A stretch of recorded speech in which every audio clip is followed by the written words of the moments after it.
네, 새는 좌우의 날개로 난다. 매주 수요일에는요, 보수의 시각으로 현안을 들여다보는 진격의 보수 시간이 있습니다. 이재호 국민의힘 상임고문 나오셨습니다. 어서 오십시오. 예, 안녕하십니까. 야, 자, 먼저 속보가 하나 들어와서 예. 지금 헬마우스 임경빈 이 작가도 나와 있는데. 안녕하세요. 어서 네. 오시고요. 조금 전에 이제 김세환 중앙선거관리위원회 사무총장이 사의를 밝혔다는 소식이 네. 지금 전해졌습니다. 일단 사무총장의 이 말은 이번 대통령 선거에서 발생한 확진자 사전투표 부실관리 사태 이거와 관련해서 사무총장으로서 책임을 통감하고 사임을 한다라고 지금 밝힌 상태고요. 네. 그렇지 않아도 사실 어제 이제 TV조선을 통해서 이 김 사무총장의 아들의 이제 특혜 채용 논란이 이제 불거진 바가 있는데 계속해서 이제 선관위를 향해서는 사전투표에서의 혼란과 관련해가지고 네. 위원장한테도 이제 책임을 물어야 되는 거 아니냐 이런 지금 이제 목소리들이 높은 상황인데 일단은 네. 사무총장이 사의를 표하는 걸로 정리가 됐습니다. 그래요. 알겠습니다. 이 선관위가 참 여러 가지 논란에 또 휩싸이는데 앞으로 지켜볼 문제고요. 자, 임경민 작가는 일부에 많이 나왔는데 이제 진격해 보세요. 오랜만에 나왔어요. 건강하신 거죠? 저야 뭐 뻥처럼 건강합니다. 그래요. 네. 자, 고문님. 예. 지금 이 선관위 사태는 어떻게 보세요? 그 선관위 부분은 제가 말하기 전에 네. 제가 좀 입장이 좀 바뀌었잖아요. 이제 지금 국민의힘이. 지금 이게 여당 상임고문이 되셨어요. 예. 코너를 바꿔야 되나? 그래서 지금 내가 잘못 말하면 이게 무슨 또 네. 당의 뭐 공식 입장인가 또 뭐 아니면 무슨 인수위 입장인가 이렇게 오해할 수가 있는데 사견임을 전제로. 예, 우선 그게 아니고 2%에는 네. 정치인 이재호의 개인 의견이라는 개인 걸 의견이다. 전제를 두고 말하면 김세환 사무총장이 사표 내는 건 지극히 당연하고 당연하다. 뿐만 아니라 이번 선거의 그 부실 관리 있지 않습니까? 네. 이게 뭐 부정선거냐 아니 그건 아니냐 그게 아니고 그 부정선거 논란 차원이 아니고 이번 선거 관리가 그게 사전투표 선거 관리가 네네. 그게 말이 됩니까? 무슨 뭐 쓰레기 봉투에 받고 네, 무슨 바구니. 이미 기표한 걸 다시 주고 막 이거는 선관위로서의 이거는 소위 신뢰의 문제이기 때문에 김세환 사무총장 당연히 뭐 아들 문제가 아니라도 그만둬야 되고 뿐만 아니라 선관위원장과 선관위원 있지 않습니까? 중앙선관위원 임명한 거. 지금 6명인가 7명 있는데 전원 사표 내야 됩니다. 전원 사표 내고 앞으로 6월 지방선거가 있지 않습니까? 그걸 기해서 선관위가 진짜 중립적이고 양심적인 선관위로 거듭나야지. 거듭나야 한다. 이대로 그대로 끌고 가면 국민들이 선관위를 안 믿지 않습니까? 그러니까 선거 끝나면 맨날 부정선거 소리가 나옵니다. 그러니까 이번 차제에 혁신해야 한다. 선관위 전면 개편해야 한다는 게 제 생각입니다. 알겠습니다. 이게 막 속보가 뻥뻥 터집니다. 이건 오늘 원래 원고에도 없던 얘기고요. 첫 번째 궁금한 건 이거였어요. 자, 오늘 아침에 윤석열 대변인과 문재인 대통령과 윤석열 당선인 오찬 회동이 무산됐는데 당일 아침에 이게 취소가 발표되다 보니까 다들 이게 무슨 일인가 놀랐는데 자, 박경미 청와대 대변인, 김은혜 당선인 대변인 실무 협의가 마무리되지 않았다. 그리고 양측 합의하에 이유는 밝힐 수 없다. 그럼 이유가 있다는 거잖아요. 자, 고문이 왜 무산된 겁니까? 왜 무산된 건지는 나도 모르겠지만은 아시잖아요. 이게 경우에 없는 짓입니다. 실무 없는 짓이다. 실무 협의가 안 돼서 뭐 어제쯤 안 돼야지 하루 전쯤 실무 협의가 끝나야지. 무슨 한 시간 아침에 무슨 뭐 이거는 진짜 있을 수 없는 이야기고. 있을 수 없는 이야기다. 그리고 퇴임하시는 분이 퇴임하시는 청와대가 이렇게 하면 안 되죠. 설사 실무협상이 안 됐다 하더라도 아이고 실무협상 다음에도 하더라도 이미 국민들 앞에 약속한 시간이니까 당선자 만납시다 해서 그냥 축하도 해주고 이렇게 해야지 무슨 실무협상이 안 됐다는 이유로 대통령 청와대에서 안 만나겠다. 아니 당선자 측에서도 뭐 아이고 뭐 안 만나면 그만이지 뭐 이런 이야기 테니까 이렇게 정치를 하면 안 되는 거죠. 문재인 대통령이 그만둘 때까지 이런 식으로 하면 안 됩니다. 자, 청와대 잘못이다. 그 청와대에서 발끈한 이유 중에 이제 핵심적인 게 MB 사면 얘기를 이제 당선자가 오늘 건의를 할 것이다. 라고 못을 박는 바람에 뭐 문 대통령 입장에서는 그 얘기를 할 수도 없고 안 할 수도 없는 좀 약간 애매한 상황에 처해서 그런 맥락도 좀 있지 않나요? 그것도 말이 안 되는 것이 의뢰급 당선자는 MB뿐만 아니라 정치적 사건에 대해서는 문재인 정권 하에 정치적 사건에 대해서는 사면하시죠. 라고 이야기하는 건 그건 상식입니다. 다른 정권이었더라도. 그래서 김대중 당선자도 당선되고 이틀 만에 김영삼 대통령을 만나서 1년밖에 안 된 전두환 노태우 대통령 사면을 건의했잖아요. 이거는 당선자로서 국민 통합과 국민 화합을 위해서 당연히 사면권이 현직 대통령에 있으니까 당연히 건의하는 건 그냥 일반적인 관례입니다. 그걸 갖고 무슨 사면 건의할 거다 해서 면담 안 한다. 아니 건의하면 예 알겠습니다 하면 그만이지. 그러잖아요. 예 알겠습니다 하고 안 해줄 수도 있고. 그럼 건의하면 사면권이 자기인데 있는데 예, 잘 들었습니다. 이렇게 말하면 되지. 그걸 이유로 면담 할자를 취소한다. 받을 수도 있고 아닐 수도 있는데. 솔직하게 말하면 윤석열 당선자로서는 뭐가 급하겠습니까? 솔직히 안 만난들 뭐가 급해서 안 만나도 정권 인수가 안 되나요? 시간은 안 만난다고 무슨 문재인 대통령이 퇴임을 안 하나요? 그리고 MB 대통령 사면 건의 그냥 건의인데 건의해서 안 받아준다 하더라도 자기 취임하면 그건 사면하면 되는 거지. 시간 문제잖아요. 그런 거 갖고 정치적으로 쟁점으로 삼고 할 알겠습니다. 이유가 없잖아요. 자, 애초에 배석자 없이 독대해서 허심탄회하게 얘기하겠다 그랬으니까 모든 의제는 논의 가능했다고 봅니다. 그렇습니다. 자, 그런데 이제 언론전이 문제인 것 같아요. 전후에. 지금 어제는 권성동 의원 발언도 들었는데 오늘은요. 더불어민주당 김두관 의원의 발언을 듣고 와서 이야기 나누겠습니다. 상대당 대통령 당선자 신분으로 이런 부분을 현직 대통령한테 건의하는 것 자체가 저는 매우 부적절한 거라고 생각을 하고요. 사면하고 싶으면 본인이 취임한 이후에 하면 되는데 어떻게 보면 물러나는 대통령에 대한 짐을 지우는 측면도 있기 때문에 저는 그렇게 생각을 합니다. 저는 김경수 지사의 지금 사면 문제를 저는 같이 묶어서 하는 것은 바람직하지 않다라고 생각을 합니다. 네, 여기 권성동 의원 김경수 지사의 사면까지 묶어서 할 것이다. 이런 얘기를 이제 했는데 김두관 의원은 김경수 지사의 현재 사면 문제는 바람직하지 않고 근데 이명박 전 대통령도 윤석열 당선인이 대통령 돼서 하면 되지 않느냐. 요 배경에는 아마 여권 지지층이 MB 사면에 대한 좀 반대 정서가 많죠, 임 작가님. 이제 MB 정부에 대한 평가도 그렇지만 이제 이명박 전 대통령의 이제 사면 문제에 대해서는 사실 이제 국민 여론도 아직까지는 그렇게 썩 우호적이지는 않습니다. 이제 우리 이재호 고모님 앞에 앉혀드리고 지금 제가 말씀드리긴 좀 애매하지만 전반적으로 이제 박근혜 전 대통령의 이제 사면하고 이제 비교를 해보더라도 이명박 전 대통령에 대해서는 이제 조금 더 이제 사면 여론이 이렇게 우호적이지 않은 상황이기 때문에 아마 이제 그 부분을 민주당에서는 우려를 좀 하는 것 같고 청와대도 이제 지난해 연말에 박근혜 전 대통령을 사면할 때 이제 얘기했던 게 MB하고 이제 박근혜하고는 이게 사안이 좀 다르다. 그래서 이제 MB 같은 경우는 좀 더 이제 사적 이익과 관련된 재판 결과였기 때문에 이 부분을 좀 다르게 봐야 된다라고 이제 그 당시에 논리를 펴기도 했었기 때문에 여러 가지 측면에서 지금 이제 청와대 입장에서 그게 이제 좀 부담이 되는 그런 측면이 좀 있는 것 같습니다. 그런 게 아니고 MB를 사면 안 하는 거는 문재인 정권이 MB에 대한 정치 보복에 대한 감정이 아직 안 풀렸다 이 말이요. MB 잡아넣는 건 정치 보복이거든. 노무현 대통령 죽음에 대한 그 책임을 MB인데 뒤집어 씌워갖고 MB 잡아넣은 것 아닙니까? 그러니까 문재인 대통령이나 문 정권은 철저하게 MB에 대한 정치 보복으로 잡아넣어 놓은 거기 때문에 그건 구구하게 변명할 게 없어. 국민의 정서가 어떻다. 사면이라고 하는 건 대통령의 고유 권한을 준 거는 국민이 반대하더라도 사면하는 거잖아요. 그런 일이 한두 번인가요?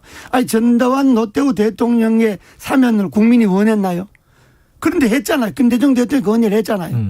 그러니까 대통령에게 사면의 정권을 준 거는 국민이 여만에 이런 것과 관계없이 정치적 판단에 의해서 국민 통합을 위해서 필요하다. 그럼 사면하는 거지. 그 국민 여론조사해 갖고 사면하는 게 아니잖아요. 그렇기 때문에 그런 이유는 정치 보복을 덮기 위한 궁색한 변명에 불과하고 그리고 대통령의 사면을 건의할 거다 안 할 거다. 김두관 의원님 발언도 저분 정치 오래 한 분인데 좀 헷갈리는 것 같은데 저렇게 말하면 안 되지. 지난 문재인 대통령 정권에서 잡아갔으니까 퇴임하기 전에 결자 해제하라 이런 이야기지. 아니 누가 윤석열 정부 취임하면 사면할 줄 몰라서 지나간 문재인 대통령인데 사면하라 그러겠어요. 네. 고령에다가 병고에 시달리는 노인이 감옥에 있으니까 하루라도 빨리 내주는 게 좋겠다. 그건 오히려 문재인 대통령에게 짐을 지우는 게 아니라 짐을 덜어주는 거지. 당신이 잡아넣었으니까 당신 임기하에 내놓고 나가라 하는 거는 그건 상식 아닙니까? 그런데 그걸 뭘 문재인 정권에 짐을 지운다? 아니 잡아 넣을 때는 쉽게 잡아 넣고 내줄 때는 무슨 처음에 온갖 편게 다 되고 처음에 고문님이 정치인 이재호의 이제 사견을 전제로 이렇게 하신 이유를 알겠습니다. 지금 청취자분들은 지금. 갑론을박이 말이죠. 자 과연 이제 이명박 전 대통령의 이제 구속 수감이 정치 보복이냐 문재인 정부 이거는 정말 좀 뜨거운 감자입니다. 아니, 기본적으로는 이제 대법원에서 이제 판단을 해서 뭐 다스를 비롯해서 이제 여러 뭐 법과 이제 원칙에 따랐다. 관련된 문제들이 걸려 있으니까. 네네. 대법원 판결까지 났으니까 대법원 판결을 존중한다 하지만은 지금 김명수 대법원이 존중할 만큼 신뢰받을 만큼 안 되잖아요. 그러니까 내가 그걸 따지는 게 아니고 뭐 그건 좋다 이거야. 그건 좋은데. 전직 대통령을 그래 5년 가까이 감옥에 넣어놓고 무슨 국민통합 이야기하고 무슨 저 사면을 이야기합니까? 자 어쨌든 통합을 그렇잖아요. 위해서는 이재명 그 이명박 전 대통령의 사면이 필요하다, 꼭 필요하다 이런 입장이신데. 그건 내가 오늘 또 김호수 이야기도 할 거지만은 어쨌든 사면 문제는 문재인 대통령에게 짐을 덜어주기 위해서. 건의하는 거다. 알겠습니다. 윤석열 대통령이 자기가 취임하면 사면할 줄 몰라서 건의하는 게 아니고 이 점에 대해서 문재인 정권이 제대로 인식을 해야 된다. 그런데 이제 궁금한 게 이겁니다. 이제 내부 사정을 워낙 잘하시고 또 이제 그 지금 고문님은 딱 이제 MB 정부 때도 친이계 좌장 이렇게 불리셨잖아요. 그러니까 내용을 잘 아실 테니까 자, 이 김경수 지사 사면 얘기도 권성동 의원이 꺼냈고. 또 나아가서는 이재용 삼성전자 부회장 사면까지도 좀 거론이 되고 있어요. 근데 이제 이런 게 지금 정치인 뭐 권성동 의원이나 친이계 의원들이 이렇게 툭 던지는 건지 아니면 윤석열 당선인의 의중인지 이것도 궁금한데 어떻게 보세요? 이걸 인수위라든지 당직에 있는 사람이 이런 이야기를 하면 공식 이야기가 되잖아요. 그렇죠. 권성동 의원도 현재 아무 직책이 없잖아요. 맞습니다. 그건 사견이니까. 사견이니까 뭐 그런 이야기 할 수도 있는 거고 그러잖아요. 또 정치권에서 사견을 전제로 하고 얼마든지 이야기할 수 있는 건데 권성동 의원이 판단을 잘못한 거는 김경수 사면을 할 거다 하는 거는 문재인 대통령이 김경수 사면도 하고 싶었지만은 권성동 의원이 그렇게 지르는 바람에 김경수 사면을 물 건너간 거죠. 하고 싶었는데 공로가 하는 바람에 물 건너갔다. 그러니까 권 의원이 그걸 알고 먼저 초를 쳐놓은 거지. 일부러 초를 친 것이다. 일부러 또 초를 친 것이다. 일부러 그렇게 안 했겠지만 결과적으로 초를 친 셈이 된 거지. 정말 김경수 지사를 그 사면 묶어서 한다는 게 말이 되겠어요. 잠깐 그러면 이런 부분은 어떻습니까? 이제 이종찬 전 국정원장 이제 인터뷰에서 했었던 얘기 중에 이제 인수위 초중기에는 인수위 위원들이나 뭐 관련자들이 되도록이면 좀 조용히 이제 움직이는 게 좋다. 너무 이제 분란을 일으키는 것보다는. 근데 이제 권성동 의원 같은 경우는 소위 이제 윤핵관이라고 불릴 정도로 이 새 정권의 핵심 인물로 꼽히는데 저렇게 계속 이제 갈등과 충돌을 일으키는 게 인수위 전체 기조랑 이제 맞을지 혹은 이제 국민들이 볼 때 마치 점령군처럼 행동한다는 인상을 줄 수 있지 않을지 이런 부분은 어떻게 보세요? 그렇습니다. 그런데 권성동 의원이 인수위원이 아니잖아요. 인수위원이 아니니까. 인수위원도 아니고 인수위에는 직접적인 관계를 하지 않으니까. 그리고 그 말씀은 맞아요. 인수위라고 하는 것이 조용조용해도 점령군이라고 이야기를 합니다. 그렇죠. 지난 정권은 당신네들 뭐 점령군이야 이렇게 공개를 하게 돼 있는데 정말 인수위는 인수만 해야지 인수위에서 정치를 하려고 하면 안 됩니다. 그러니까 정권의 5년도 안에 설계를 하고 문재인 정권의 어떤 것은 잘못되었다는 것을 기록을 하고 평가를 하고 어떤 것은 잘했으니까 이어받아야 한다. 그러니까 문재인 정권의 잘못한 점은 정리를 하고 잘한 점은 이어받을 건 이어받을 대로 정리를 하고 이렇기 때문에 인수위원회는 가급적 정치적 인물들을 쓰면 별로 안 좋습니다. 그렇기 때문에 인수위원은 조용하게 5년에 대해서 설계를 하고 지난 문정은 5년에 대해서 평가 자료를 준비하고 그렇게 하려면 실무적으로 인수위가 나가야지 정치적으로 점령권 행사하면 안 되죠. 그건 맞습니다. 중요한 말씀에 이제 합의가 이루어졌습니다. 예. 자, 그 얘기 해보죠. 인수위에서 안철수 인수위원장인데 예. 점령군처럼 굴지 않겠다 이런 얘기도 메시지로 냈었고요. 그렇습니다. 또 보니까 어제 큰 가방을 싸가지고 왔는데 일이 너무 많다. 인수위에서 밤새겠다 이런 얘기도 했습니다. 그러니까 일에 이제 매진하는 게 중요한데 이 첫 번째 사업이요. 대통령 집무실을 청와대에 있을 가능성은 제로다 이런 얘기도 나왔고 광화문 대통령 집무실 시대 열겠다. 그랬는데 또 밤사이 이게 용산 국방부 청사다. 이 얘기가 바뀌어서 이 광화문 시대냐 용산 시대냐 지금 뭐 논란이 많아요. 어떻게 보세요? 어디로 갈까요? 인수위를 청와대에서 나온다 하는 거는 그건 뭐 윤 대통령의 공약이기도 하지만은 그건 단순히 지리적 위치를 청와대에서 옮기겠다 이런 차원보다가 청와대라 하는 거는 제왕적 대통령 소위 하나의 상징이죠. 상징이잖아요. 승자 독식의 맞습니다. 제왕적 대통령의 산실이고 상징이잖아요. 그러니까 청와대에서 나오겠다 하는 거는 승자 독식의 제왕적 대통령의 틀을 허물겠다 이런 이야기인데 깨겠다.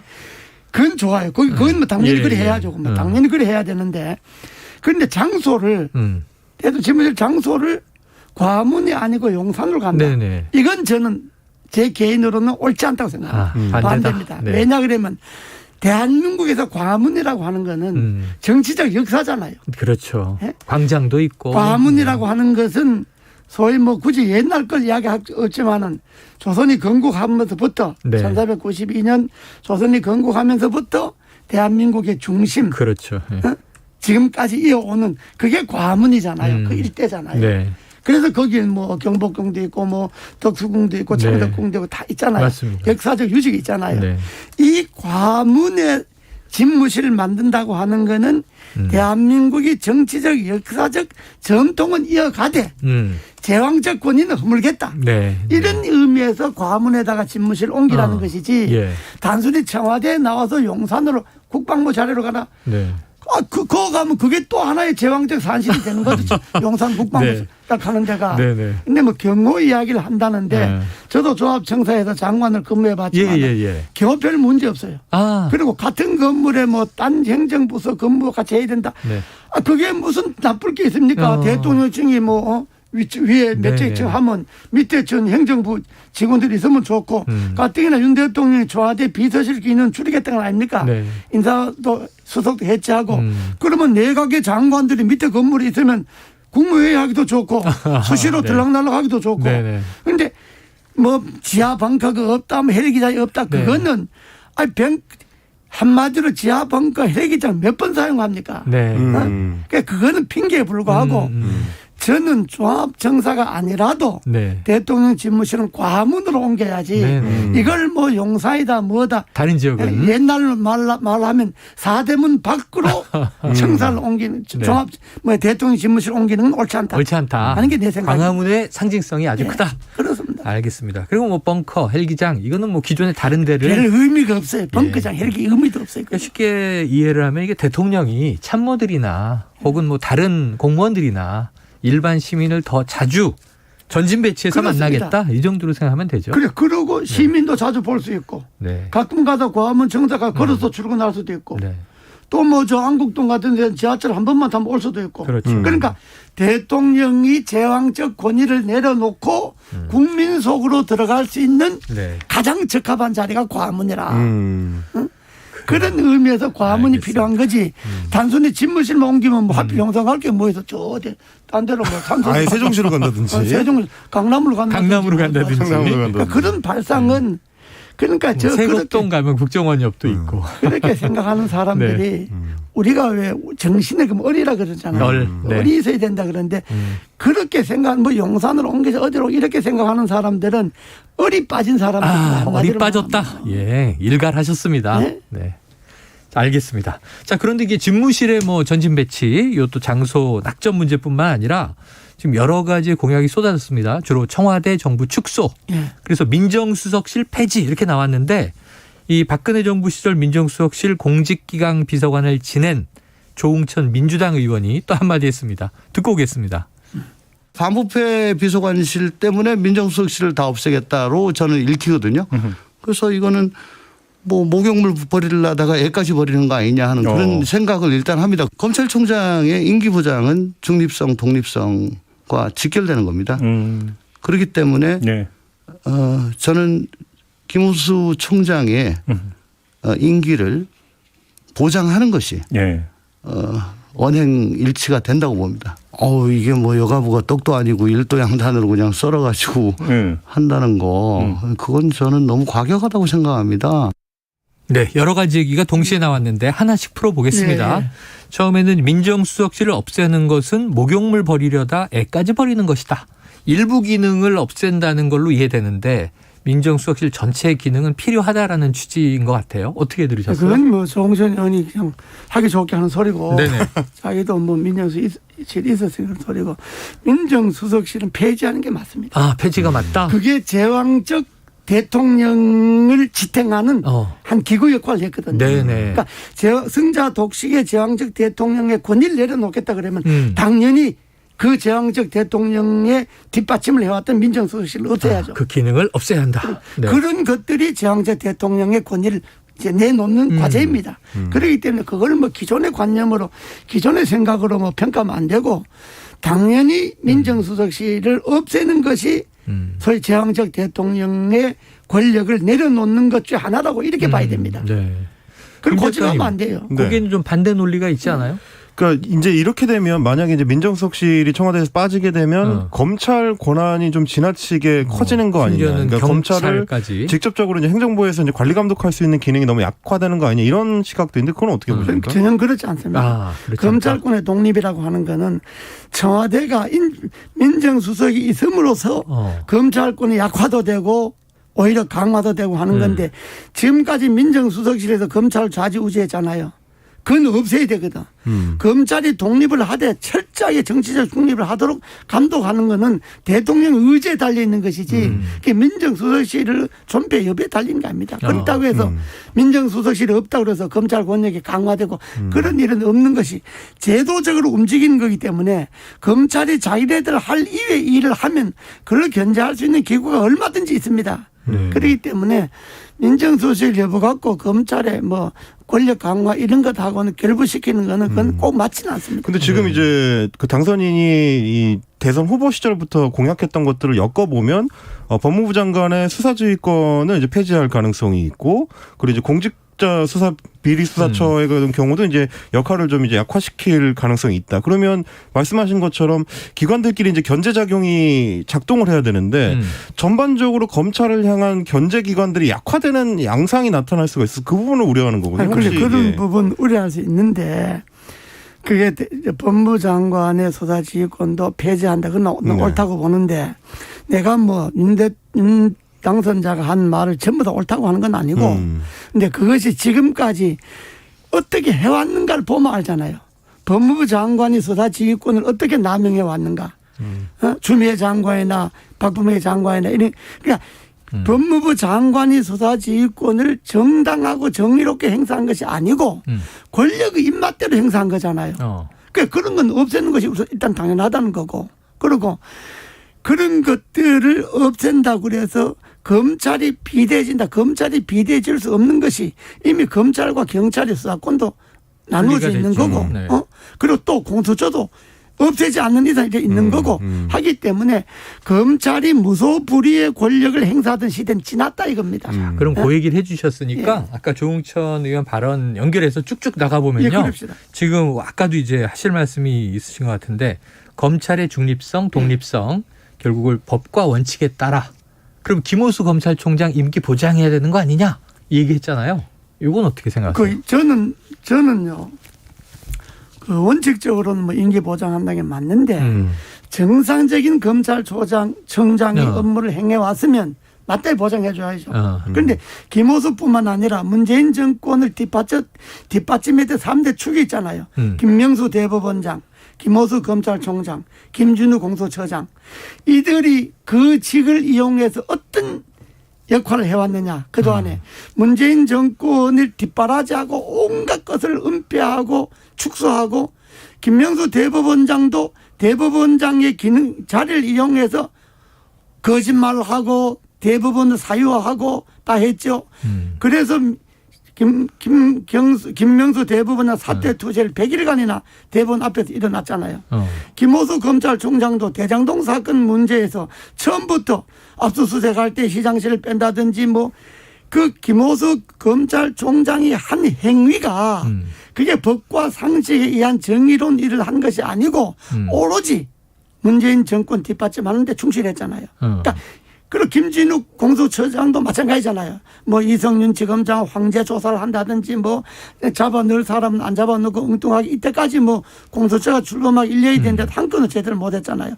이런 것들을 보면서 자 이렇게 해온 사람들을 더 이상 그 자리에 있는 건 옳지 않다 하는 거는 법과 원칙에서는 임기를 보장할지 모르지만은 그러나 국민들이 법 감정으로 봐서는 정권이 교체된 마당에 지난 정권의 하수인 역할을 해오고 지난 정권을 뒷받침해왔던 그 권력의 자리를 이용한 사람 김명수 대법원장, 김호수 검찰총장, 김준우 공수처장은 그들 스스로가 뭐 누가 나가라 들어가라 하기 전에 그들 스스로가 부끄러워하고 반성하는 차원에서 그 자리를 국민들에게 돌려주는 것이 그게 마땅하다고 보는데 그러나 정치적 상황은 그렇다 하더라도 임기를 지키겠다 안 지키겠다 끝까지 지키겠다 하면 방법이 없잖아요. 그거야.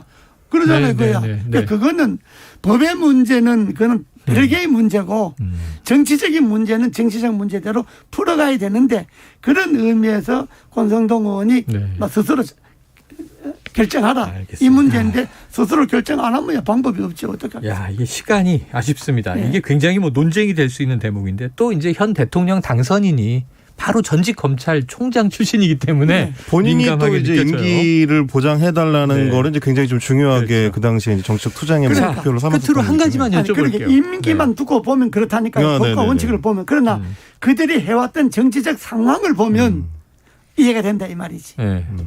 자, 요거 워낙 요직에 계시기 때문에 중요한 위치에 계시기 때문에 집권층에 지금 국무총리 설이 여러 가지가 있어요. 심지어 김부겸 총리 유임설까지 나와서 예언을 하나 오늘 해주고 가십시오. 타이밍상. 초대 국무총리 누가 됩니까? 저는 뭐 누가 된다 그렇게 얘기했다 틀리면 또 내가 완전히 또 고모님이 가시는 거 아니에요? 고모님이? 아니 그거는 제 생각은 이거는 진짜 그 윤석열 인수위나 윤석열 대통령인데 전하고 싶은 말은 국민 통합 정부를 내걸었잖아요. 국민 통합을 지금 첫 번째 과제로 내걸었잖아요. 그러려면 국회하고도 통합을 해야 하잖아요. 그렇죠. 국회는 여소해야 되잖아요. 그렇죠. 초대 총리는 국회에서 선출해라. 국회에서 추천하면 받겠다. 이렇게 과감하게 초대 총리의 선출은 국회로 넘기고 맡겨버리는. 국회가 여야 합의해서 좋은 사람 추천하면 내가 받겠다. 이렇게 해서 적어도 초대 총리의 선출은 국회에다 넘겨주는 것이 그게 국민통합정부의 정신에 맞다. 궁금한 게 하나 더 있습니다. 누가 대통령이 되든 논란이 됐던 배우자. 이게 이제 대선 결정되기 전까지는 김건희 씨든 김혜경 씨든 청와대에 당분간 들어가면 안 된다. 이렇게 얘기하셨잖아요. 그렇습니다. 그럼 이 김건희 여사 청와대 가면 안 됩니까? 본인이 안 간다는 거 아닙니까? 본인이 안 간다고 했다. 난 그 생각은 변함이 없는데 변함이 없다. 본인에 대한 어떤 귀책 사유보다가 새로 들어서는 대통령이 성공하는 대통령을 만들려면 초반에 국민들에게 뭔가 반성하는 것도 보여주고 자세도 보여주고 낮은 자세를 보여줘야 한다. 나는 뭐 안 들어가는 게 맞다. 알겠습니다. 아유 궁금한 건 자꾸 떠오르는데 시간이 넘었어요. 고모님 오늘 보내드리고 다음에 또 모셔서 중요한 얘기 듣겠습니다. 자 오늘 이재호 국민의힘 상임고문 임경빈 팩트체커와 진격의 보수 함께했습니다. 두 분 고맙습니다. 감사합니다.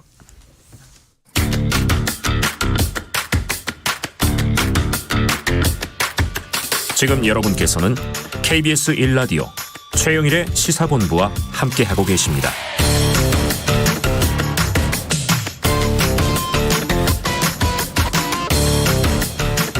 네, 시사본부 매일 이 시간 청취자분들께 드리는 깜짝 간식 선물.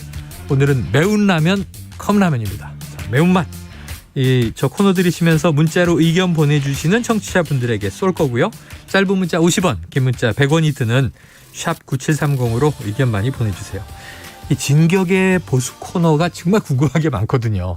그 뒤어서 손해를 늘 보시는 우리 배상훈의 사건 본부 시간입니다. 배상훈 프로파일러 나와 계십니다. 어서 오세요. 안녕하세요. 항상 너무 오래 기다리세요. 괜찮습니다. 죄송해요. 굉장히 중요하고 재밌는, 개인적으로도 애정하는